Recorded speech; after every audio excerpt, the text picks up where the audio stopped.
Good evening, welcome back. Time for an unboxing. It's been a while since I've done one of these. I haven't really had any reason to buy any triathlon related things, which doesn't normally stop me, but I've not come across anything to buy other than. So those of you that have followed my power meter debacle, if I just give you a quick recap for those that haven't, my power meter that I was using, my stage power meter, read very differently to my watt bike. It means that I can't really use the watt bike to train and then the power meter on the road to race because I sort of can't measure it accurately. So I was on the lookout for a new power meter.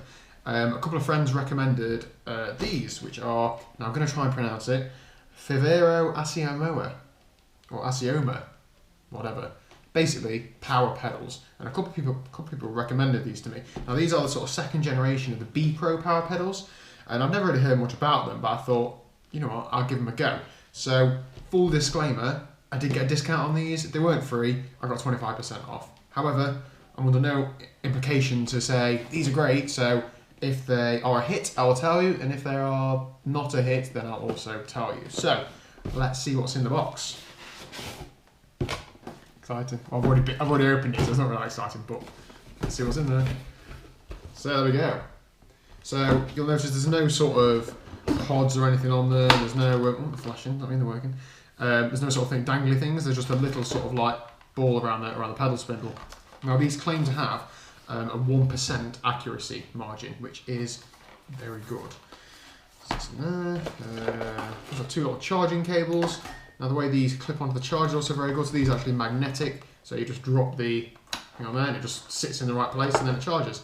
Battery life on these is supposed to be very good. Obviously I'll review them when I use them, but first impressions, they seem like a real decent quality product. The pedal base is nice and wide, looks like you can clip in nice and easy.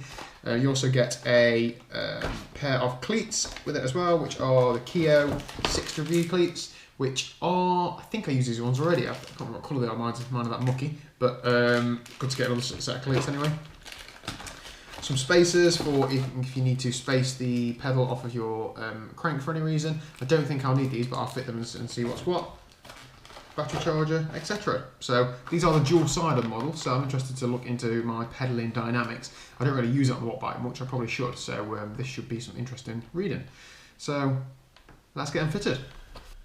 Okay, so in terms of the installation process, if I can do it, so can you. The tools you will need are a pedal spanner, and that's it.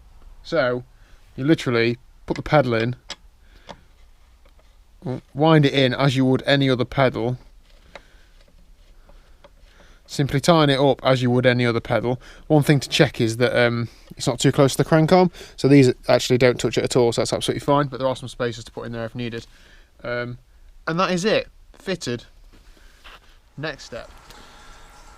So it's not very often that something just works, so I put the pedals in, turn my Wahoo on, loaded up the app, synced the app to the pedals, activated both left and right pedal, turned my Wahoo on, added the pedals to the Wahoo so it picked up the sensor, added them both to it, click go, and it's working. It's reading power numbers. I've tested like just left leg, just right leg, and it's picking up which one I'm working on. Awesome, so far so good. I'm going to get out on the road tomorrow and give it a good test, and then some number crunching next week versus the watt bike, so watch this space, but so far, definitely so good. Good stuff. Laters. Okay, so I'm now probably 5 or 6 weeks in from owning the Favero Assioma dual-sided pedals, and to be honest, I've been using them quite a lot each week. I haven't yet tested them against the watt bike and used some data, so another video will follow with the data analysis side of things. But I've been using them week in, week out, trying to wait to find something to say about them, and I'm not exaggerating, they've been absolutely fault-free. I literally pull my bike out, turn the pedals around as I'm riding, press go on the Wahoo, and it syncs up every time. And they've not even flashed low battery yet, and I've probably used them for a fair few hours, and I've not even put them in travel mode when my bike's in the car, and they wake up when it senses movement. So absolutely brilliant so far. Just absolutely no problems whatsoever. That you clip in really securely. The readings come so fast. I've never had a dual-sided power meter before, and I'd never thought it was a problem having a single-sided until I've used a dual-sided. It's like a different world. So it doesn't make the numbers any better, but it does read very well. So awesome.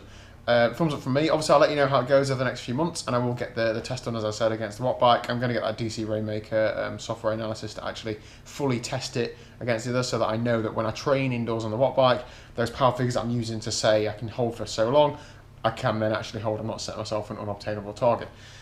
So thanks very much. Let's get into this week's training. Clips in from what I have taken now.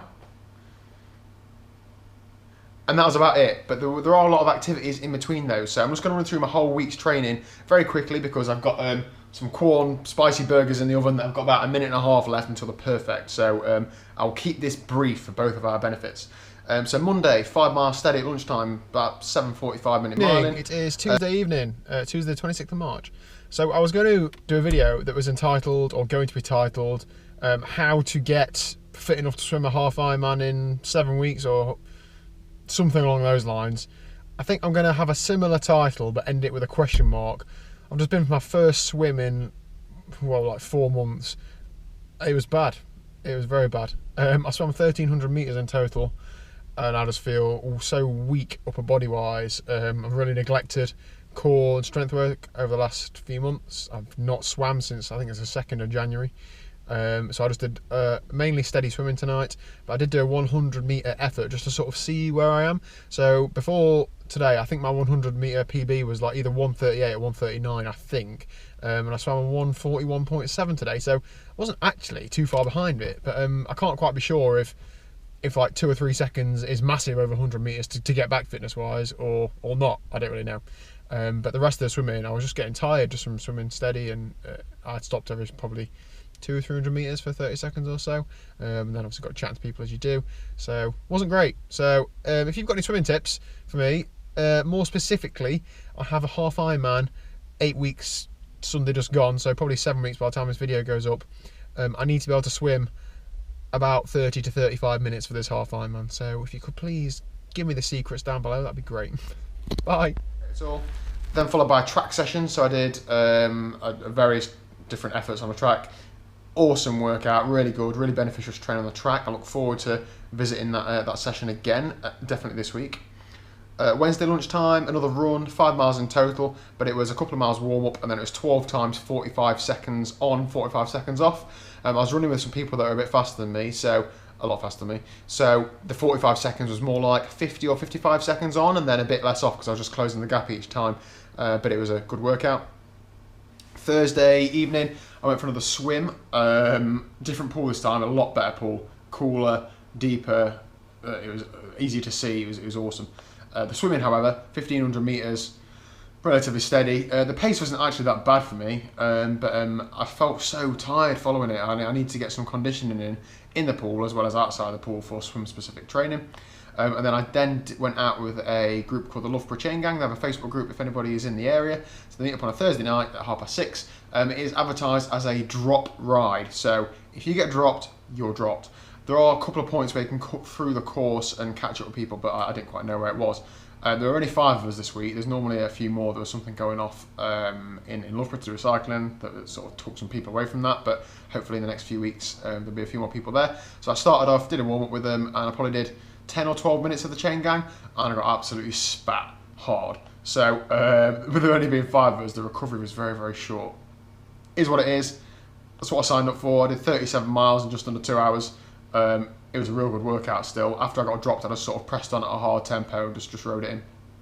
Friday lunchtime, just a 5 mile steady run. Nothing really to write home about there. Just. Good evening. It is Friday night. Got that Friday feeling. Tonight is the Friday night chain gang. I think I'm going to get another kick in. Maybe I'm just a glutton for punishment, but it's all good training. I'm not too proud to say I got dropped. Just not good enough. Got to keep turning up, got to keep trying, and got to keep sticking with it and see how long I can hang on for. 45, here we go. See you later. 34.5 miles, so that's just under 20 miles an hour. A similar story, but I hung on a fair bit longer, and I was able to catch back on because of traffic lights and junctions and things. I wasn't anywhere near as good as well, I'm never normally good, but I wasn't as strong as I normally am on that chain gang because I was just knackered from the night before. But it wasn't absolutely terrible. Although one bloke did say to me, "Can you let me know in future when you're going to be SHIT, so I don't follow your wheel because I'm just letting gaps open left, right and centre." But there you go. Good afternoon, Saturday afternoon. We went and did park run this morning, didn't we, Liz? Sherwood Pines in Nottinghamshire. It was a lovely route, 1 lap. I did a warm-up because after I went on a chain gang last night, I did a 1 mile warm-up this morning. Felt pretty pants if I'm honest. But when it actually started, the first mile, I was going hard. I felt okay, and the second mile is mostly flat and downhill. Then it was great, and I just carried it through to the finish. So I finished in, I think it was 19:13. So that's a parkrun PB for me, and I've had a decent training week, so I'm really happy with that. So Saturday afternoon we're out for a little spin, doing 24 miles, me and Liz. Nowhere near as hilly as the ride she did last week in the Lake District. It's only 1,000 feet of climbing. Beautiful weather, shorts and jerseys. What a time to be alive. And I've been waiting about 6 months to wear this Ironman World Championships jersey. For those that are new to the channel, Liz and I did go to the Ironman World Championships last year. Not to compete, but we're lucky enough to go to spectate. I'm a bit annoyed because I had a jersey as well, and we said we'd ride wearing them first time together. He turns up with that on today. But she forgot to bring it, didn't she? So unlucky, I've got mine out. So yeah, it's great to be out. Catch you later. There we go then, Liz, done and dusted. About 25 miles in the bank at about 14.5 miles an hour. How was that? Brilliant. Did you especially like the part where your bike stuck in the big ring? On a couple of hills we had to go up. I need to look into that. Blame you for that. Well, yeah, I know. Bad mechanic. Di2, fit it and never touch it, but for some reason the front mech isn't shifting. We'll investigate that later. Great ride. Come on, summer. Classic Strava route planning here. We've gone well off road for a few miles. It's good fun. Yeah, just drop down here. Yeah, that's great. I think Favero had that in mind when they designed the S5. Man, what a ride, guys. 4 hours 37, 76.7 miles. Average speed 16.5 miles an hour. But we did do 6,600 feet of climbing. Pretty tasty. Quite a bit of off-road stuff as well, a bit of gravel, a bit of getting lost. Training stress score of 255. Solid. So, I think scores on the doors this week. I've done 14.5 hours of training. And that for me is excessive. That is, I'm very, very happy with that. And a training stress score, for anybody who follows that, that was 871 training stress score points. I don't feel too bad, really. I feel a bit tired, but I think I'm going to crack on this week and try and aim for a similar sort of week. The weather's not going to be as good, so I might not get out as much on the bike, but I'm definitely going to do what I can. So thank you very much for watching. If you like following my journey to half Ironman and Ironman, then please click that subscribe button and like this video. 6 weeks, I think, until my first 70.3, so watch this space. I'm definitely going to give it my all. Laters.